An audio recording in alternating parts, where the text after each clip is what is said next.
My dream house was finally finished, and I was so excited about the new life we were about to start. As I looked around our new home, I imagined all the wonderful things that were ahead of us. There were so many changes I wanted to make, and I was eager to begin.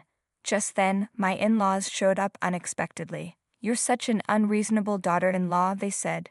"We're going to live here from now on, so you need to move your parents somewhere else." I was shocked and confused. I asked my husband what was going on, but he just sighed and said, "That's how it is. I'll tell your parents." Before I could say anything else, my in-laws walked into the house. I took a deep breath and calmly said, "Do you understand whose house this is?" "Let me introduce myself. My name is Donna.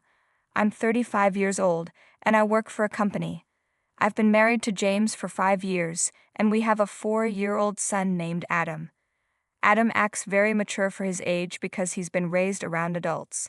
Raising a child can be tough, but spending time with my son makes me happy. However, I do have one worry. My elderly parents are struggling with leg and back pain. After thinking about it a lot, I talked to my husband about the possibility of having my parents live with us. "That's a serious concern," he said. "It would be a good way to repay them for everything they've done for you. If it makes you feel better, Donna, I don't see any problem with it." "Really? That's great. Thank you, James," I replied. I was so grateful to have such a caring husband who agreed right away. So I started planning for my parents to live with us. But it wasn't easy. My parents' house is far from the city, which would make commuting to work difficult. We couldn't use a car to commute, so living there wasn't a good option. At the time, we were living in a small rental apartment that was only big enough for the 3 of us. It wasn't practical to have my parents move in with us there. After thinking it over, I came up with an idea. "James, I've been thinking. How about we build a new, bigger house? Maybe now is the time to take a bold step." James agreed right away.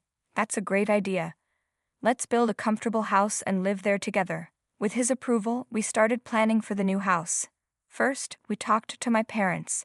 They were hesitant at first, saying they didn't want to be a burden. But I explained that as Adam grows, our current home would eventually be too small, so it made sense to build a new house now. Once they understood, they finally agreed, and I felt relieved. After that, my husband and I were busy visiting real estate agents. We wanted a house near a hospital for my parents and close to a train station for work. We also needed a barrier-free environment because of my parents' mobility issues. My husband and I worked together to find the perfect location and design for our new home. Finally, all the preparations were done, and we placed the order with the contractors. It took a lot of effort and time, but we were proud of what we had accomplished. Now, we just had to wait for the house to be completed. Thinking about our new home made me excited and motivated me at work. During those exciting days, my in-laws heard about our plans and often contacted us. One day, my mother-in-law called and said, "I heard from James that you're building a new house. Is that true?" "Yes, that's right," I replied. "It's scheduled to be finished by the end of the year." "That's exciting. James has grown up so well, and we're so happy. We'd love to hear more about the new house. If you have time, please visit us." We had been so busy that we hadn't visited my husband's parents in a while, so we decided to go see them that weekend. When we arrived, they welcomed us warmly. Building a house is hard work, but it's also a lot of fun. Having your own home is a dream come true. "Congratulations," my father-in-law said, as happy as if it were his own achievement. I was touched and smiled. "Thank you. It was tough, but we're really excited about it. I can't wait for it to be finished, though I'm a bit worried about possible mistakes. Still, I'm thrilled about our new house." We were always excited and talked happily about it. Suddenly, my mother-in-law clapped her hands and asked, "By the way, what's the layout like?" I showed her the floor plan on my smartphone. "Oh, it's quite a big house, isn't it?" My in-laws commented, "Isn't it too many rooms for just the 2 of you?" "We're planning to live with Donna's parents, and we also wanted extra space in case we have another child in the future," my husband explained. Surprised, my in-laws asked, "You're going to live with Donna's parents?" "Yes, that's right," my husband replied. "Donna's parents have been getting weaker, so we decided to live together. That's why we're building a new house." I noticed a change in my in-laws' attitude as James explained. Later, I realized this topic might not be very appealing to them, so I tried to steer the conversation in another direction. By the way, how have you both been feeling lately? Any changes? No, not really, they replied. Everything's about the same as the last time we met. But soon enough, the conversation returned to the new house. I want to know more about it, my mother-in-law asked. Which room will Donna's parents use? We're thinking about this area here, James answered, unaware of the tension. However, when we talked about living with my parents, my in-laws seemed unhappy. It felt like they weren't pleased with us prioritizing my parents. Although I felt a bit unsure, I knew that the main reason for building the house was to care for my parents. I hoped my in-laws would understand that eventually, but it was clear they weren't too happy. As time passed, the house slowly neared completion. Every time I visited the construction site, I eagerly looked forward to the day it would be done, while also paying close attention to the details. My parents visited the site several times too, and I could see how happy they were. It made me realize how rewarding it was to do something for my family. However, there was one thing that bothered me. Recently, James had been spending a lot of time with his parents, visiting them every weekend. James, are you going to your parents' house this weekend too? I asked. Yes, I am, he replied. You've been visiting more often recently, I noted. I'm trying to be a good son like you, Donna. Now that our new house preparations have settled down, I should visit them during the holidays. That's nice, you're very kind, James. Maybe I should come along with you, I offered. I was concerned that my in-laws might feel neglected, and I worried about their health. I thought I could help, instead of leaving everything to my husband, but he shook his head. I'm enough by myself, he said, and went to his parents' house alone. I told him that if he needed any help, I would join him, and I believed he would call me someday. Finally, our new house was completed, and moving day arrived. We packed our things into the car and headed to our new home. The new house was even more beautiful and grand than I had imagined. I was so moved that I gasped. The new house of my dreams was finally completed, and I was thrilled about the new life we were about to start. As I looked over our new home, I imagined our future. I was excited about all the new things I wanted to do. I pictured my family having barbecues in the spacious garden, with my son and husband playing there. My parents were stuck in traffic and would take a while to arrive. You can go ahead and wait inside, James suggested, but I wanted to enter the house together with them. I was about to say, no, I'll wait here, when suddenly my in-laws arrived. I was surprised.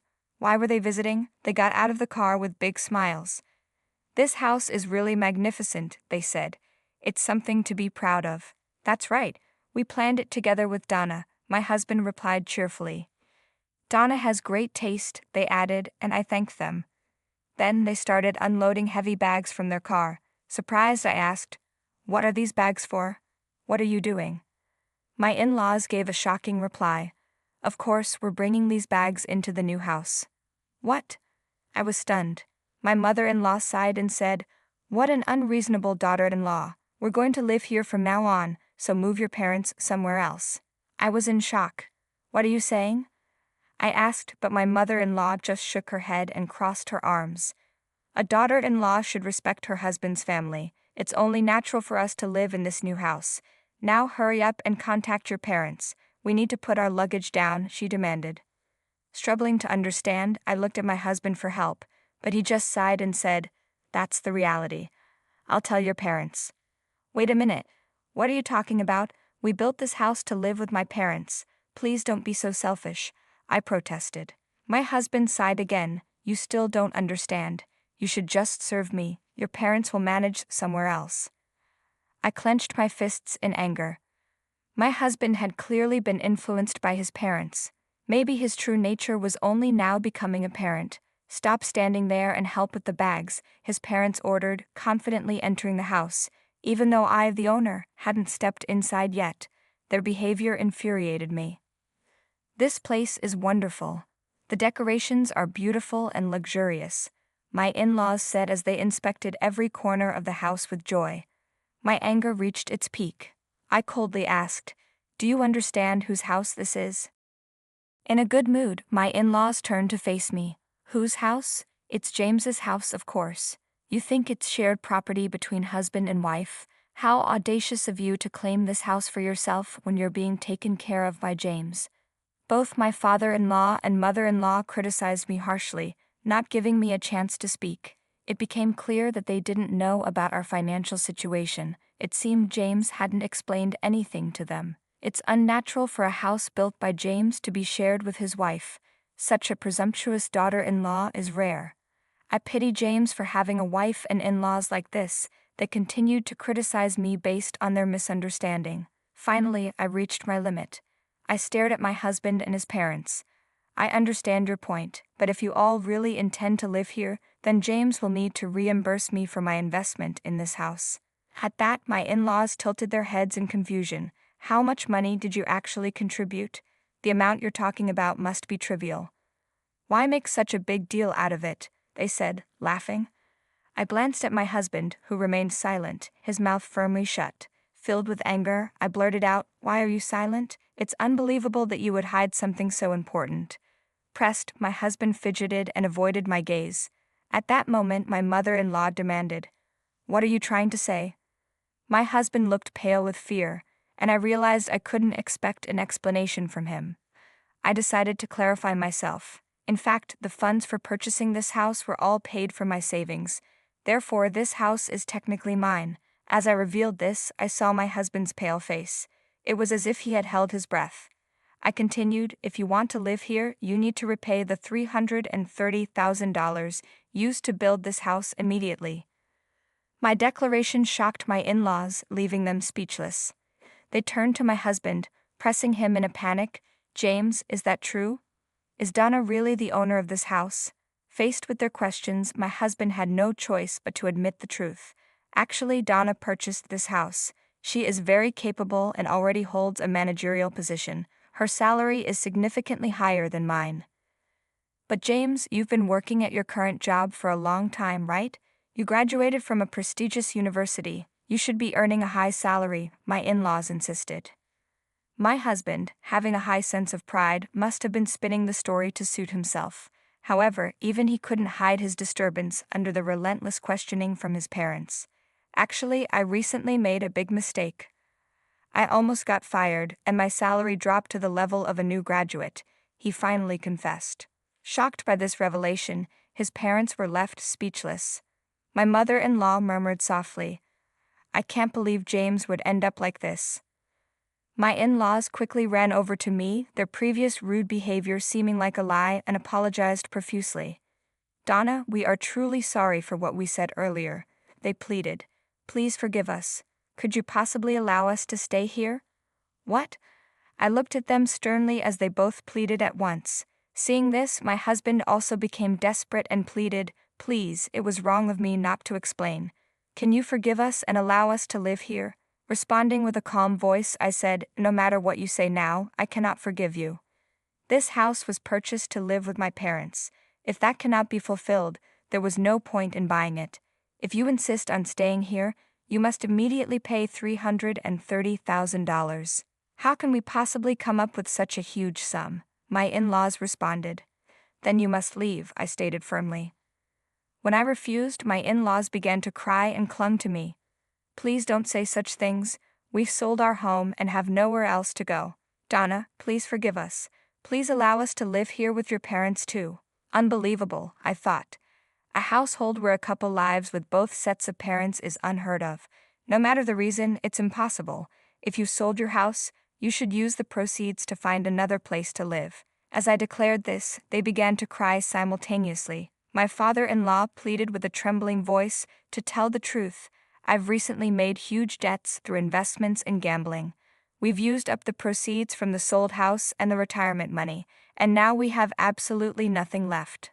We're retired, can't find work, and my wife has never worked outside the home. You're all we have left, Donna." Their expectations were clear, but this situation stemmed entirely from my father-in-law's actions and had nothing to do with me. "You should rely on your proud son. I have no obligation to support you financially, so unfortunately, I cannot help. However, we are legally a family, remember that.